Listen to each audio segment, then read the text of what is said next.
నమస్కారం ఘంటారావానికి స్వాగతం. ముందుగా ప్రధాన అంశాలు. జిల్లాలను 28కే పరిమితం చేసేలా ప్రభుత్వం కసరత్తు. ప్రజాభిప్రాయానికి పెద్దపీట వేస్తూ మార్పులన్న సీఎం.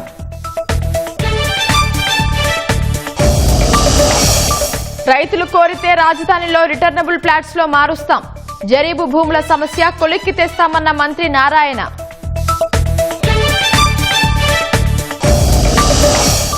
రాష్ట్రాభివృద్ధికి ఆటంకాలు కలిగించేందుకు వైసీపీ కుట్రలు. శాంతి భద్రతలకు విఘాతం కలిగిస్తే సహించేది లేదన్న హోంమంత్రి. హైదరాబాద్ సంధ్యా థియేటర్ తొక్కిసలాట కేసులో ఛార్జిషీట్. 23 మందిపై అభియోగాలు. A11 గా అల్లు అర్జున్.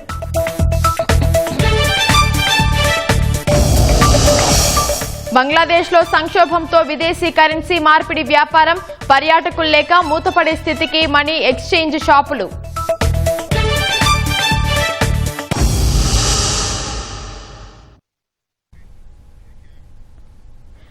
రాష్ట్రంలో కొత్త వాటితో కలిపి 29కి పెరగాల్సిన జిల్లాల సంఖ్యను 28 జిల్లాలకే పరిమితం చేసే దిశగా ప్రభుత్వం కసరత్తు చేస్తోంది.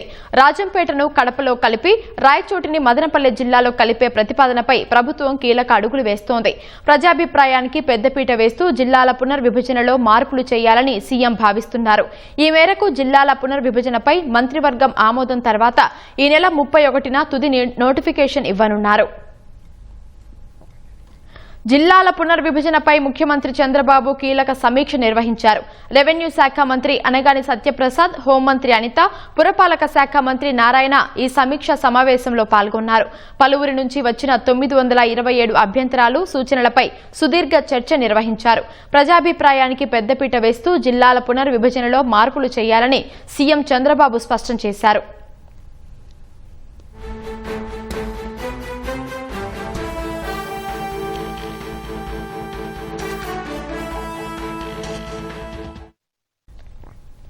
మూడు కొత్త జిల్లాల ఏర్పాటుపై అభ్యంతరాలు, ప్రతిపాదనలపై ముఖ్యమంత్రి చర్చించారు. రాయచోటిని కొత్తగా ఏర్పాటు చేయబోయే మదనపల్లె జిల్లాలో కలిపే దిశగా సమావేశంలో చర్చించారు. రాజంపేట, సిద్ధవటం, ఒంటిమిట్టను కడప జిల్లాలో, రైల్వే కోడూరును తిరుపతి జిల్లాలో కలిపే అంశంపై కీలక చర్చ జరిగింది. దీనిపై తుది నిర్ణయం తీసుకోవాల్సి ఉంది. ఇదే జరిగితే కొత్తగా ఏర్పాటు చేయాలనుకున్న వాటితో కలిపి 29 జిల్లాల స్థానంలో 28 జిల్లాలకే ఏర్పాటు కానున్నాయి. మదనపల్లె కేంద్రంగా ఏర్పాటయ్యే జిల్లాకు తిరిగి అన్నమయ్య జిల్లాగా పేరు పెట్టాలా లేక వేరేదేమైనా పెట్టాలా అనే దానిపై ఇంకా నిర్ణయం తీసుకోలేదు.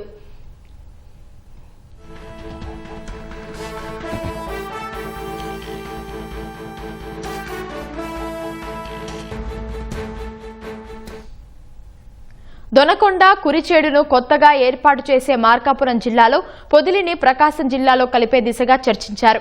గూడూరు ప్రజల అభిప్రాయం మేరకు గూడూరు నియోజకవర్గంలోని 5 మండలాలను తిరిగి నెల్లూరు జిల్లాలోనే కలపాలని ముఖ్యమంత్రి అధికారులకు స్పష్టం చేశారు. రంపచోడవరం కేంద్రంగా ఏర్పాటు కానున్న పోలవరం జిల్లాలో ఎటువంటి మార్పు చేయలేదు. ప్రాథమిక నోటిఫికేషన్లో పేర్కొన్నట్టుగా యథావిధిగా కొనసాగించాలని సీఎం సూచించారు. రేపు మరోసారి సమావేశమై చర్చిస్తామని మంత్రి నారాయణ తెలిపారు. జిల్లాలకు సంబంధించి యాక్చువల్గా అఫీషియల్స్తోనూ హానరబుల్ రెవెన్యూ మినిస్టర్తో యాక్చువల్గా సీఎం గారు కొంత డిస్కస్ చేశారు. మళ్ళా ఈ డిస్కషన్ వల్ల రేపు కొనసాగించేటట్టుగా నిర్ణయించుకున్నాం. విస్తీర్ణ పరంగా పెద్దదైన ఆదోనిని 2 మండలాలుగా విభజించాలనే అభిప్రాయానికి వచ్చారు. అనకాపల్లి జిల్లాలోని నక్కపల్లి డివిజన్ బదులుగా అడ్డరోడ్డు జంక్షన్ డివిజన్ ఏర్పాటు చేయాలని సీఎం నిర్దేశించారు. మునగపాకను అనకాపల్లి డివిజన్లోనూ, అచ్యుతాపురంను అడ్డరోడ్డు జంక్షన్ డివిజన్లో చేర్చాలని సమావేశంలో నిర్ణయించారు. మంత్రివర్గ ఉపసంఘం రేపు మరోమారు సమావేశమై సీఎం ఆదేశాల మేరకు మార్పు చేర్పులపై నివేదిక రూపొందించి 29న జరిగే మంత్రివర్గ సమావేశం ముందుకు ప్రతిపాదనలు తీసుకురానుంది. మంత్రివర్గ సమావేశంలో ఈ మార్పులపై తుది నిర్ణయం తీసుకుని 31న తుది గెజిట్ నోటిఫికేషన్ జారీ చేయనున్నట్లు సమాచారం.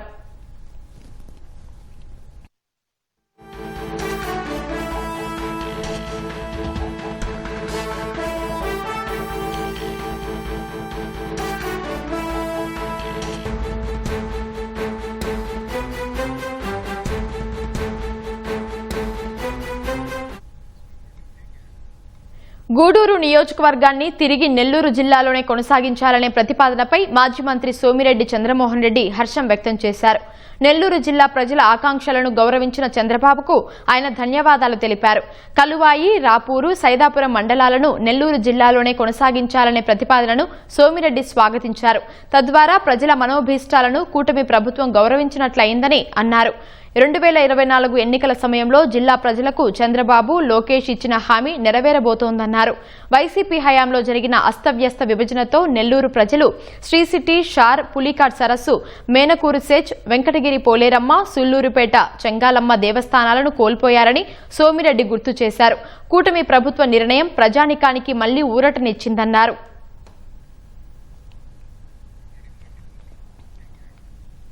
అన్నమయ్య జిల్లా కేంద్రంగా రాయచోటి మార్పుపై ఎవరూ ఆందోళన చెందవద్దని మంత్రి మండిపల్లి రాంప్రసాద్ రెడ్డి అన్నారు. ప్రభుత్వం ఇంకా తుది నిర్ణయం తీసుకోలేదని ఆయన చెప్పారు. సీఎం చంద్రబాబును ఒప్పించే ప్రయత్నం చేసి అన్నమయ్య జిల్లా కేంద్రంగా రాయచోటి ఉండేలా కృషి చేస్తానని మంత్రి మండిపల్లి హామీ ఇచ్చారు. నేను ఒకటే విజ్ఞప్తి చేస్తున్నా రాయచోటి నియోజకవర్గ ప్రజలకు, ఇది తుది నిర్ణయం కాదు. తప్పకుండా ముఖ్యమంత్రి గారిని అలాగే ప్రభుత్వాన్ని ఒప్పించి రాయచోటి తప్పకుండా అన్నమయ్య జిల్లా కేంద్రంగా ఉంటుందని తెలియజేసుకుంటున్నా. ఎవరు ఎక్కడ అసహనం వ్యక్తం చేయొద్దండి. మీరందరూ ఈ ప్రభుత్వం మీద, నా మీద, ముఖ్యమంత్రి గారి మీద పెట్టిన నమ్మకాన్ని ఒమ్ము చేయకుండా తప్పకుండా ఈ నిర్ణయాన్ని వెనక్కు తీసుకునే విధంగా చర్యలు తీసుకుంటాం. జంతుబలులతో ఉన్మాదుల్లా రక్తాభిషేకం చేస్తూ శాంతి భద్రతలకు విఘాతం కలిగిస్తే చూస్తూ ఊరుకోబోమని హోంమంత్రి అనిత హెచ్చరించారు. జగన్ జన్మదినం సందర్భంగా రాష్ట్రంలో పలుచోట్ల ఆ పార్టీ నేతలు మూగజీవాల్ని బలి ఇచ్చి రక్తాభిషేకం చేయడంపై మండిపడ్డారు. రోడ్లపైకి వచ్చి కత్తులు పట్టుకుని తిరిగితే కఠిన చర్యలు తప్పవన్నారు. రక్తాభిషేకం చేసిన వాళ్లంతా కటకటాల్లో ఉన్నారని చెప్పారు. చిన్నపిల్లలను కూడా సైకోలు, ఉన్మాదుల్లా తయారు చేస్తున్నారని మంత్రి ఆవేదన వ్యక్తం చేశారు.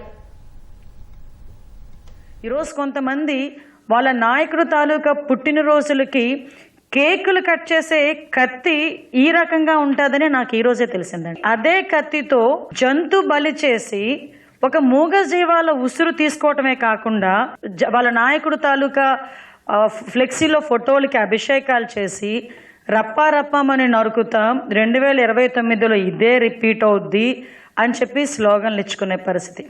అంటే రాజకీయాన్ని అధికారం కోల్పోయిన తర్వాత కూడా రాజకీయ ముసుగులో రౌడీయిజం చేస్తూ ప్రజల్ని ఏ విధంగా భయభ్రాంతుల్ని చేస్తున్నారు అన్నది ఒక యాంగిల్ అయితే, రాష్ట్ర అభివృద్ధికి ఆటంకం కలిగించడానికి ఎంతవరకైనా దిగజారుతున్నారు, ఎంత నేరాలు చేయటానికైనా వీళ్ళు వెనకాడట్లేదు అన్న విషయాన్ని గురించి కూడా ప్రజలు అర్థం చేసుకోవాల్సిన అవసరం ఉంది. కానీ చూస్తే సుమారుగా 10 నియోజకవర్గాలకి పైన ఈరోజు ఇదే పందాలో ఒకే రోజు ఒకే తరహాలో ఇలాగే జంతు బలులు ఇచ్చి రక్తాభిషేకాలు చేస్తూ ఉంటే, ఇది వెనకాతల జగన్మోహన్ రెడ్డి దగ్గర నుంచి వచ్చిన ఒక పిలుపు అని అనుకోవడంలో తప్పే ఉంది. స్త్రీ మీద చేయి చేసుకున్నాడు, కడుపు మీద కాలితో తన్నాడని కేసు పెడితే ఇంకొక వైసీపీ నాయకుడు బయటకు వచ్చి అతను జనసేన నాయకుడు అని చెప్పి దాన్ని తీసుకొచ్చి రాజకీయం చేయడానికని చెప్పి ప్రయత్నం చేసే పరిస్థితి.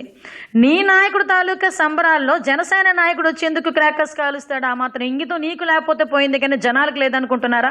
17 సంవత్సరాలు 18 సంవత్సరాల పిల్లలు ఈరోజు కత్తులు పట్టుకుని రోడ్డు మీదకి వచ్చి నరుకుతాం, చంపుతాం అని చెప్తా ఉంటే, ఒక పార్టీ నడుపుతున్న వ్యక్తివి బయటకు వచ్చి ఇది తప్పు అని చెప్పే ధైర్యం లేదు, తప్పు అని చెప్పడానికి కూడా నీకు మనసు రావట్లేదు, మాట రావట్లేదంటే ఏంటి నీ ఉద్దేశం?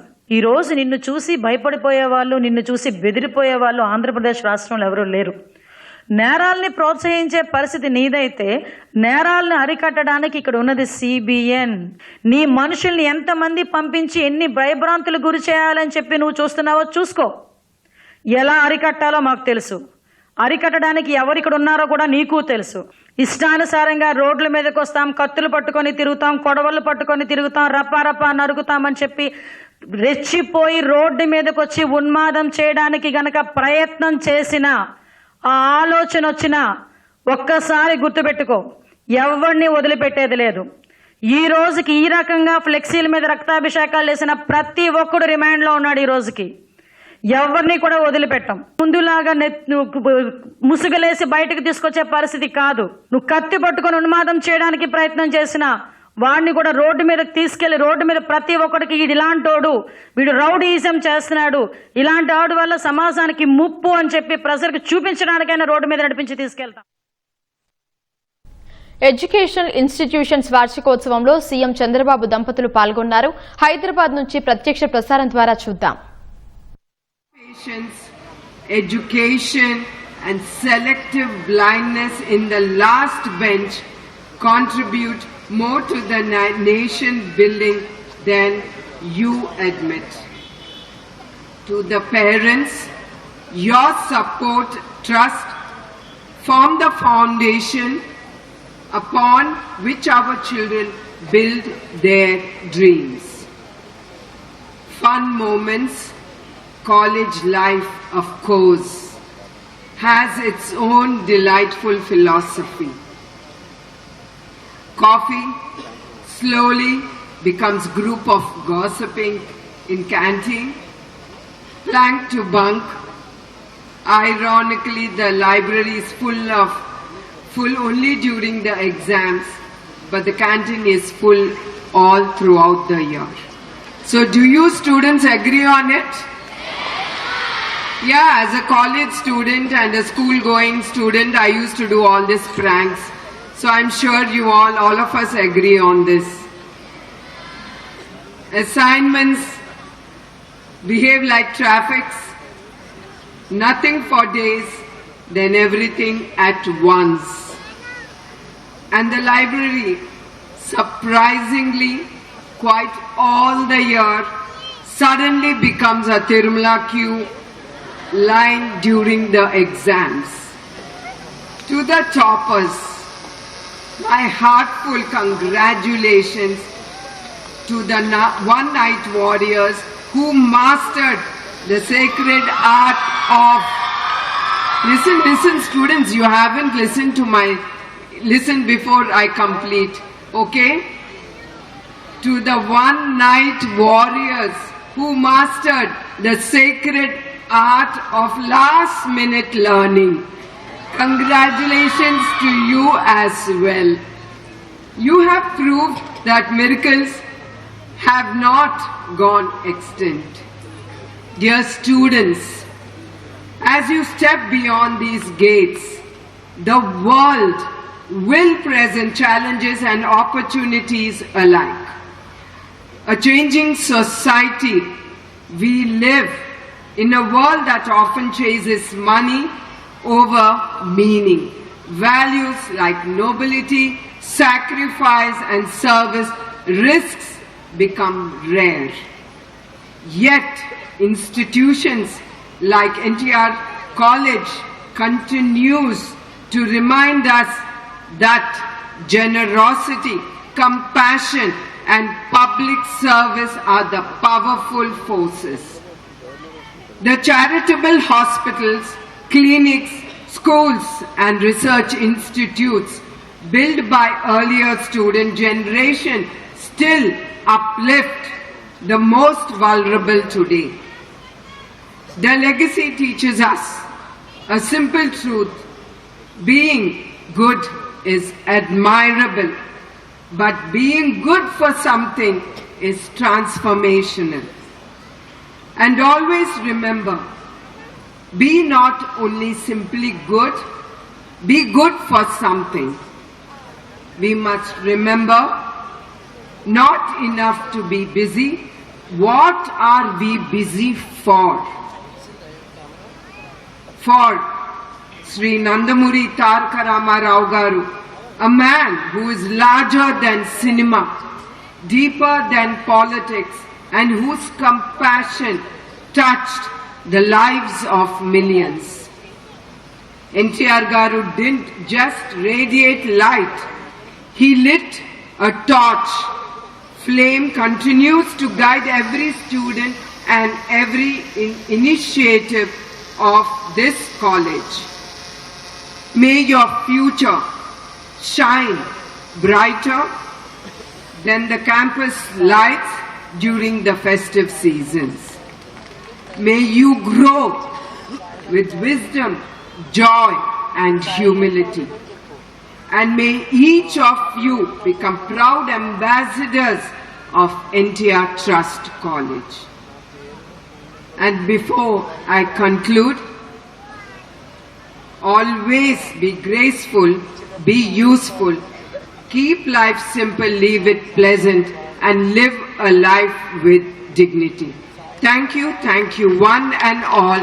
Jai Hind.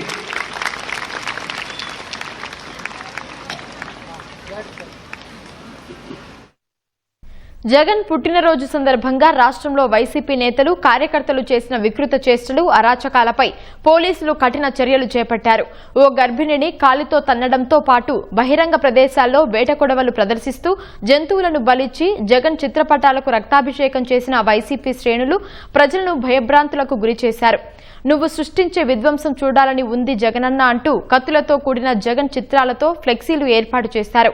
వైసీపీ నేతలు సృష్టించిన ఈ అరాచకంపై వచ్చిన ఫిర్యాదులతో వివిధ పోలీస్ స్టేషన్లలో కేసులు నమోదయ్యాయి. బాణసంచా శబ్దాలతో తనకు ఇబ్బందిగా ఉందని చెప్పిన సంధ్యారాణి అనే గర్భిణిని కాలితో తన్నిన వైసీపీ కార్యకర్త అజయ్ దేవాను పోలీసులు అదుపులోకి తీసుకుని తమదైన శైలిలో ట్రీట్మెంట్ ఇచ్చారు. కళ్యాణదుర్గం, ఉరవకొండ, సింగనమల, రాప్తాడు నియోజకవర్గాల్లో చేసిన జంతు బలులపై ఓ వైసీపీ సర్పంచ్ సహా 13 మందిపై కేసు నమోదు చేసిన పోలీసులు పలువురిని అదుపులోకి తీసుకుని విచారిస్తున్నారు. ఈ తరహా వ్యవహారాలపై పోలీస్ శాఖ కఠిన చర్యలకు సిద్దమవుతోంది. రాజధానిలో రిటర్నబుల్ ప్లాట్స్ మార్చుకోవాలనుకునే రైతులు కోరితే మారుస్తామని మంత్రి నారాయణ స్పష్టం చేశారు. జరీబు, నాన్ జరీబు భూములపై రాష్ట్ర స్థాయి కమిటీ ఏర్పాటు చేశామని, నివేదిక వచ్చాక పరిష్కరిస్తామని తేల్చి చెప్పారు. గన్నవరం విమానాశ్రయం భూములకు సంబంధించి కలెక్టర్కు ఆదేశాలు ఇచ్చామని మంత్రి నారాయణ వెల్లడించారు.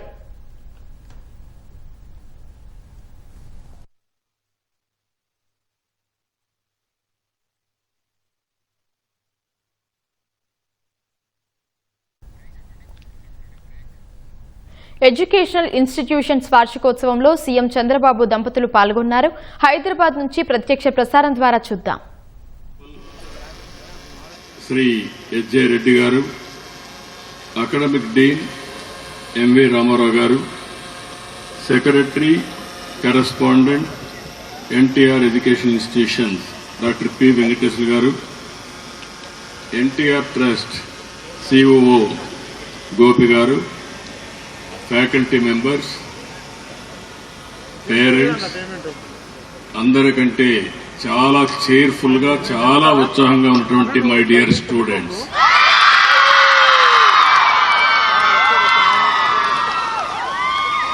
అందరికీ మరొక్కసారి నమస్కారం, అభినందనలు, శుభాభినందనలు.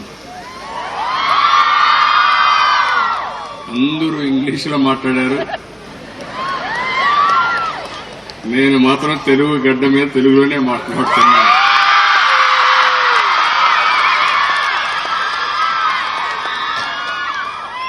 ఎన్టీఆర్ ఎడ్యుకేషన్ ఇన్స్టిట్యూషన్స్ వార్షిక వేడుకల్లో పాల్గొనడం చాలా ఆనందంగా ఉంది. ఈరోజు ఇక్కడుండే స్టూడెంట్స్ కి, అధ్యాపకులకి, విద్యార్థులకు, ఎన్టీఆర్ ట్రస్ట్ నిర్వాహకులకు అందరికీ కూడా మరొకసారి అభినందనలు, కృతజ్ఞతలు కూడా. దేనికోసం అంటే ఈ గండిపేటకు వస్తే నాకు చాలా గుర్తులు జ్ఞాపకం వస్తాయి. ఎందుకు నేను ఈ మాట వాడుతున్నానంటే, ఈ గండిపేట ఒకప్పుడు రాజకీయ కేంద్రం, పార్టీ హెడ్ క్వార్టర్స్. ఇది ఎన్టీ రామారావు గారు ముఖ్యమంత్రిగా ఈ హెడ్ క్వార్టర్స్ లో పనిచేసిన తర్వాత నేను కూడా కొన్ని రోజులు ఇక్కడ పనిచేసి, ఒకప్పుడు రాజకీయ నాయకులకు శిక్షణిచ్చిన కేంద్రం ఇప్పుడు చిన్నారి పిల్లలందరికీ, స్టూడెంట్స్ కి అందరికీ శిక్షణ ఇచ్చే పరిస్థితి వచ్చింది. ఆ రోజు పాలసీ మేకర్స్, పబ్లిక్ రిప్రజెంటేటివ్స్, భావితరాల కోసం నాయకత్వాన్ని ఈ ప్రాంతంలో తయారు చేశాం. ఇక్కడ చాలా ట్రైనింగ్ ప్రోగ్రాంలు పెట్టాం. ఇప్పుడు మీరు చదువుకునే ఈ క్లాస్ రూమ్లన్నీ ఆ రోజు రాజకీయ నాయకులకు శిక్షణ తరగతులు ఇవన్నీ. అలాంటి ప్రదేశంలో మీరు చూస్తే మొట్టమొదటిసారిగా 1997 ఫిబ్రవరి 15 ఎన్టీఆర్ మెమోరియల్ ట్రస్ట్ ఏర్పాటు చేశాం. మొట్టమొదటిసారిగా 2005 జూన్ 23 ఎన్టీఆర్ మెమోరియల్ ట్రస్ట్ ద్వారా ఎడ్యుకేషన్ ఇన్స్టిట్యూషన్స్ ప్రారంభించాం. ఓసారి అవసరం ముందు ట్రస్ట్ పెట్టాం. ఆ ట్రస్ట్ తర్వాత 2005లో చాలా మంది పిల్లలు కొన్ని కారణాల వల్ల ఫ్యాక్షన్స్ లో కొంతమంది పిల్లలు చనిపోయేవాళ్ళు, కొంతమంది రోడ్డు యాక్సిడెంట్ లో చనిపోయేవాళ్ళు, కొంతమంది తీవ్రవాదుల వల్ల చనిపోయేవాళ్ళు. అలాంటి సమయంలో ఆ పిల్లలంతా అనాథలైపోతే, తల్లి తండ్రి లేని పిల్లలుగా తయారైతే ఆ పిల్లలకు పెద్ద దిక్కుగా ఉండాలి, వారికి ఏ లోటు లేకుండా చేయాలనే ఉద్దేశంతోనే ఇక్కడ కార్యక్రమాన్ని స్వీకారం చేశాము. అలాంటి లొకేషన్ లో ఈరోజు 10 ఎకరాలు 2,13,361 చదరపు అడుగుల్లో బ్రహ్మాండమైన బిల్డింగ్లను నిర్మించుకున్నాం. ఆ రోజు ఒక చిన్న మొక్క ఈరోజు మహావృక్షమైంది. 20 సంవత్సరాలు నేను ఇక్కడ మనస్ఫూర్తిగా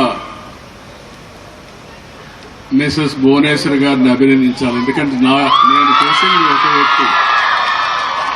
ఆ తర్వాత ఆవిడ మేనేజింగ్ ట్రస్టీ అయిన తర్వాత నేను స్కూల్ పెడితే జూనియర్ కాలేజ్ పెట్టారు, తర్వాత డిగ్రీ కాలేజ్ పెట్టారు.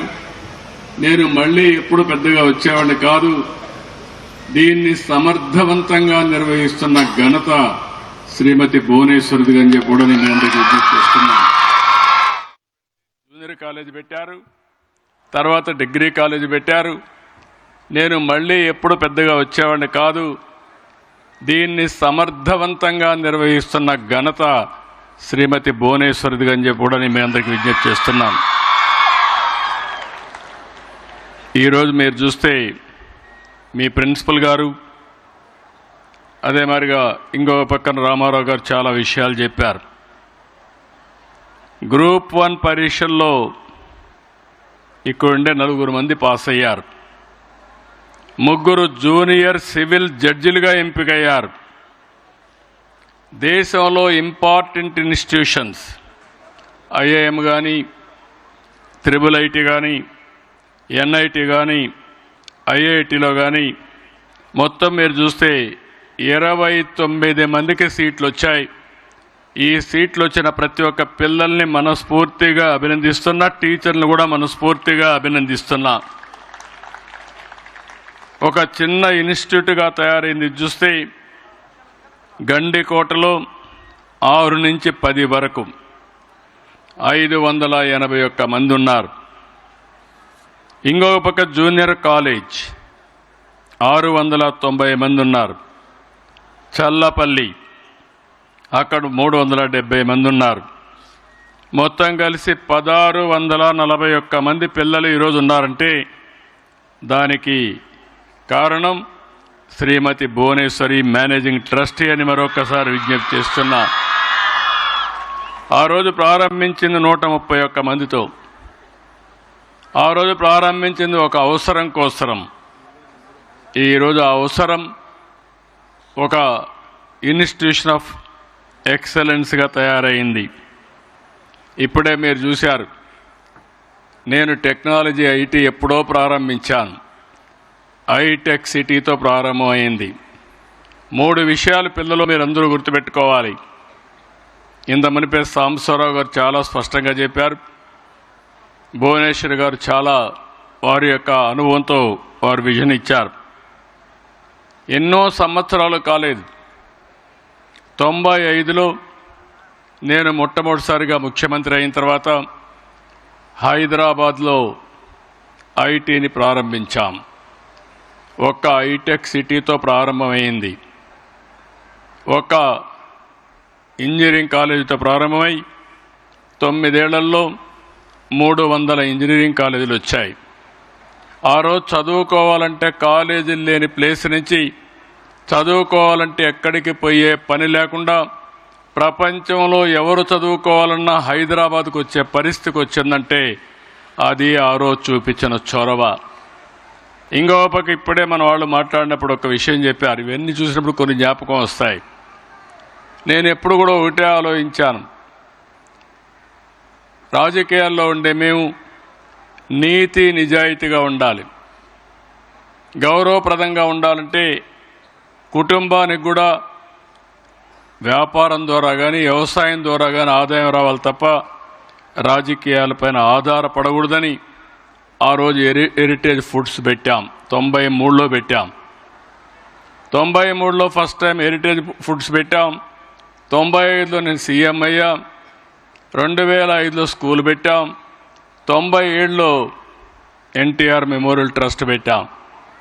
కానీ నేను 2 ఏళ్లలోనే, ఆ రోజు మీరు అందరూ గుర్తుపెట్టుకోవాలి, పిల్లలకు ఒక విజన్ ఉండాలి. నేను చిన్నప్పుడు కాలేజీలో చదువుకునేటప్పుడు నాకు ఒక ఆలోచన వచ్చేది, ఏం కావాలి అని. చాలామంది ఐఏఎస్ చేయమన్నారు. నేను ఐఏఎస్ అంటే బాగా చదవాలి, నేను చదవడం లేదు కాబట్టి నాకు నచ్చిన పని చేయాలని నేను కాలేజీలో ఉండగా రాజకీయాల్లోకి రావాలని నిర్ణయించుకొని మొట్టమొదటిగా కాలేజీ యూనివర్సిటీ నుంచే ఎమ్మెల్యేగా పోటీ చేసి ఎమ్మెల్యేగా గెలిచి 2 సంవత్సరాల్లో మంత్రి అయ్యాను. అక్కడి నుంచి చరిత్ర అంతా కూడా మీ అందరికీ తెలుసు. ఇప్పుడు 4వసారి ముఖ్యమంత్రిగా ఉన్నా. ఎన్నిసార్లు ముఖ్యమంత్రిగా ఉన్నామనే దానికంటే నేను ముఖ్యమంత్రిగా ఉన్నప్పుడు ఏం జరిగిందనేది చాలా ముఖ్యం, ఏం చేశావనేది చాలా ముఖ్యం. అందుకే ఈరోజు మిమ్మల్ని అందరినీ కోరేది, ఇక్కడే భువనేశ్వర్ గారిని చూస్తే మీకు స్ఫూర్తినివ్వాలని ఆవిడ విషయం కూడా ఒక్క నిమిషం మీకు చెప్తున్నా. ఆవిడ ఒక హౌస్ వైఫ్. నేను పెళ్లి చేసుకున్న తర్వాత మొదట్లో నేను మామూలుగా రాజకీయం చేశాను, తర్వాత బిజినెస్కి వచ్చాను. నేను 2 ఏళ్లలో ఫైనాన్స్ అండ్ రెవెన్యూ మినిస్టర్ అయ్యాను. అప్పుడు లోకేష్ చిన్న అబ్బాయి, 10-11 సంవత్సరాలు. అప్పుడు ఆవిడని అడిగాను హెరిటేజ్కి పోమని. నేను పోలేను, నాకు అనుభవం లేదు, నేను పోనని చెప్పి కొంత అయిష్టంగా ఒప్పుకున్నారు. ఆ తర్వాత హెరిటేజ్కి మీరు చూస్తే నేను ఎప్పుడూ పట్టించుకోలేదు. సమర్థవంతంగా పనిచేసి హెరిటేజ్ వ్యవస్థని, ఆ కంపెనీని బ్రహ్మాండంగా నడిపించిన వ్యక్తి భువనేశ్వరి గారు. అంటే ఓసారి పట్టుదల ఎట్లొస్తుందనే దానికి ఇదొక ఎగ్జాంపుల్ మాత్రం. ఇప్పుడు నేను పేపర్లో చూసి చెప్తున్నా, ఆవిడ ట్యాబ్లో చూసి ఉపన్యాసం ఇస్తూ ఉంది. నేను టెక్నాలజీ గురించి మాట్లాడుతున్నా, ఆవిడ టెక్నాలజీ వాడుతూ ఉంది.